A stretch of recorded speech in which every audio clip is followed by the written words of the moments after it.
Mr. Abhishek Kumar Yadav there? Yes, ma'am. Good evening. Yes, I'm Good here. evening, sir. Waiting Welcome. for my. Thank you, ma'am. So Wonderful to hear everybody.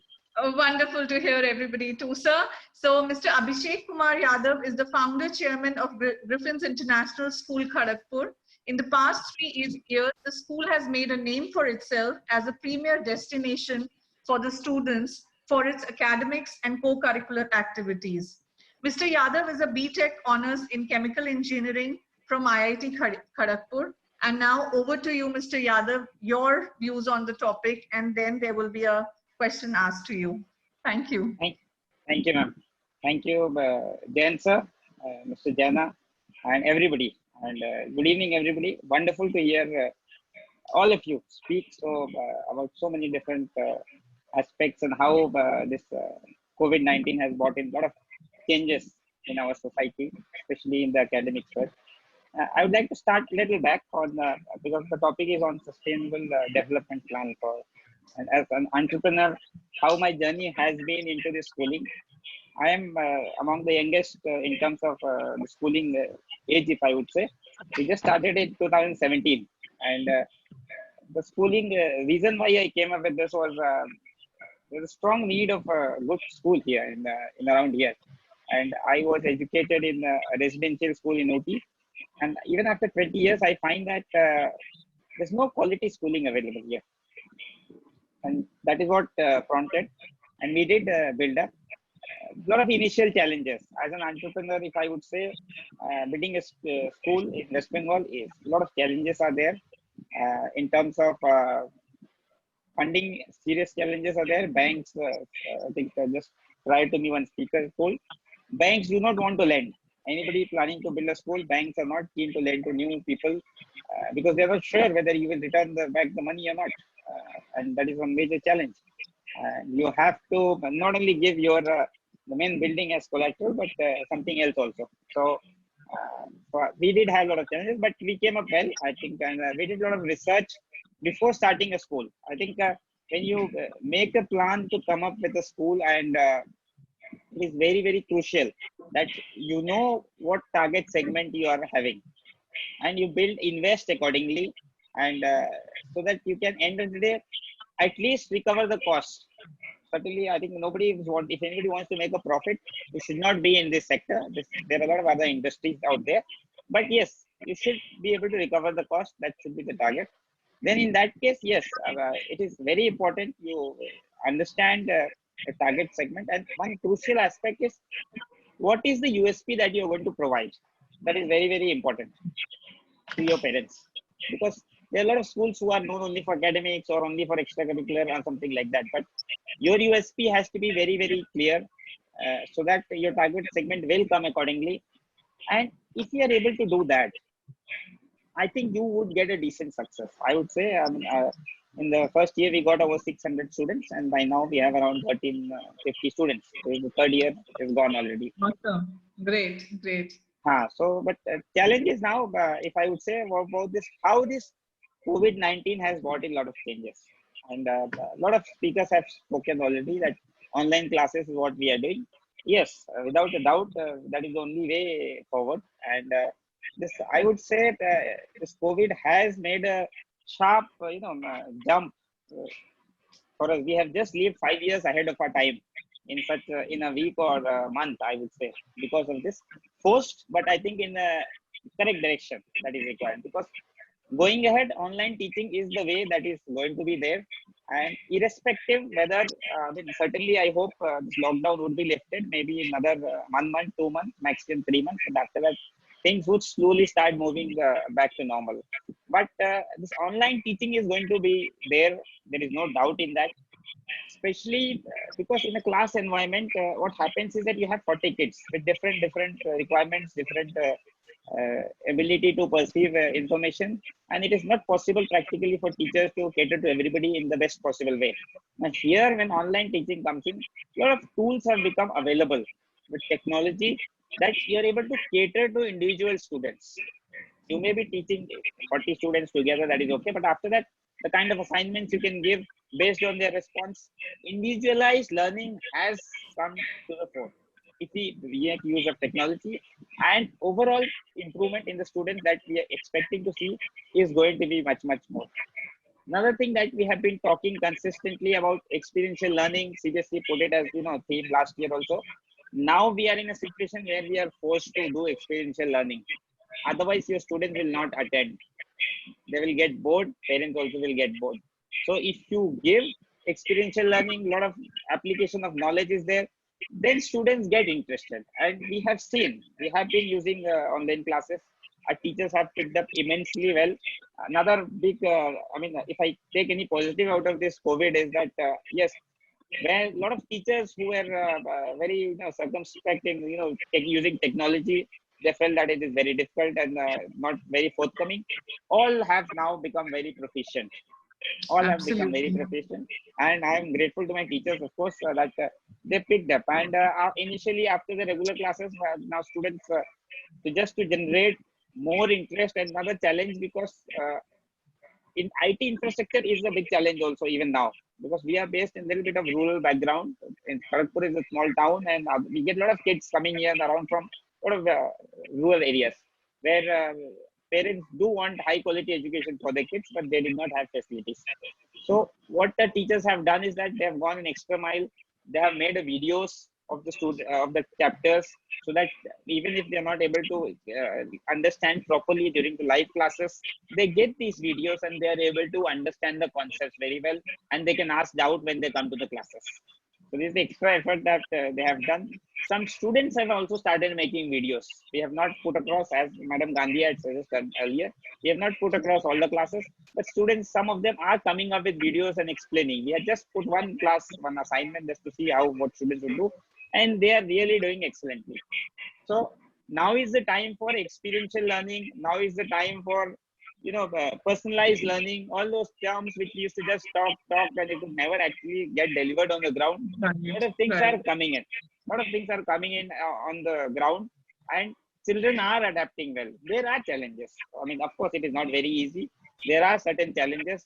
We have to. I mean, I certainly commend and applaud all the female teachers, especially at the homes they are working. It is very challenging. I mean, and the duration of work has increased a lot. So they have to work both home and office, everything, and still they work. Absolutely. So that is hats off, without a doubt. I mean, all my teachers, I always compliment if you are able to manage it, because I'm also stuck up at home, so I can understand how difficult it is. I keep telling my wife, so, so yes, it is challenging.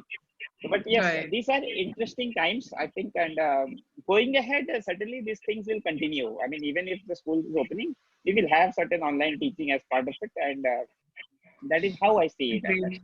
And just Great. one more thing I will close on this Yeah. sustainable, the goal that has to be made. I think that point was made earlier also, but still I would highlight. Yes, a lot of entrepreneurs get into this schooling sector because they understand that it is the money is there in the making. I mean, that is the key. And partly the reason for this is that in the society as a whole, school is, if you ask somebody, you want to make money, do one thing, open a hospital or open a school. That is what they say. Right. Hmm. But sadly, it is not so easy like that. It is a big, big challenge, and people should not get into the sector if they want to just make money. Because and if you think you can make in short time, certainly not. Then you will ruin the school. And if initial bump is important for owners, that is very important. Initially, you get a good response, you have the energy. There would be times when the response is not great. When you start the school, you have consultants, whatever, but still the response from public is not great.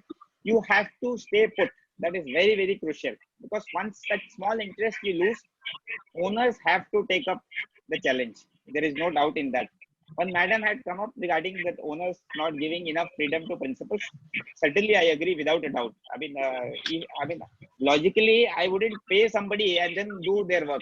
That does not make sense. So we should, yes, we should allow Absolutely. principals to work. I mean, and you would want them to come up with newer ideas and better than you, because as Yes. owners, we know what we are thinking, but and we also know that unless there is a counter view, we will not be able to give what is best for the children.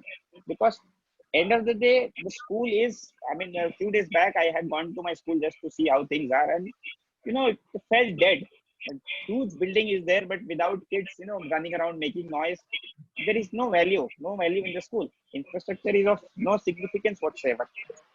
So See, I feel to add what you are saying, I feel what Ms. Jitendra was talking about or all that. So there has to be a synergy between principal and management. Then only school can prosper, because principal has also come with her own set of experiences, and that's why you have appointed her.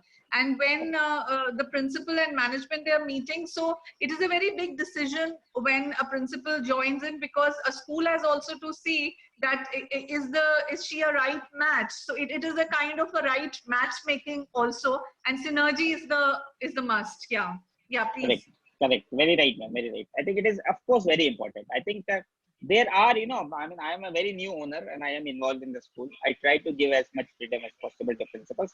But also one aspect comes in from the owner's point of view. What happens is that they had come with a vision for the school, right? Absolutely. Yeah. And when a new person joins, what happens is the controls generally principals, I mean, owners have a lot of control. And with as they see get more and more confidence, they start giving more and more control to the Yes. principal and Yes. allow, yes, you please take it, because they know the how the principal takes decisions. They are doing the right direction, and they slowly start taking a step back, because unless that happens, and if principal is not in a happy position, I am very sure that school will never prosper. I mean, there is no Yes. doubt in my Sure. mind, because Yes. and one more thing I will add is that again, building any goal for the school is teachers are the key. I mean, there is no doubt in that, as school is as good as teachers. Why I say this? Let's put it in very blunt terms. We go to dhabas to eat food.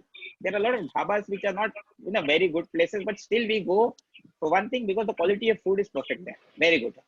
Likewise, people come to schools for teaching, I mean, for studying. Extracurriculars are to support the system overall, but the backbone of any school is the academics.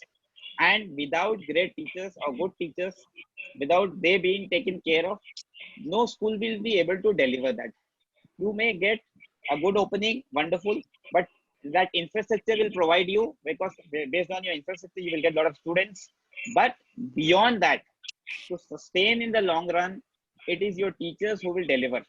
So unless you look after them, unless they are treated as Arya sir said, family, without a doubt, if you don't take care of your teachers, your principal, and all the staff, it will not work out.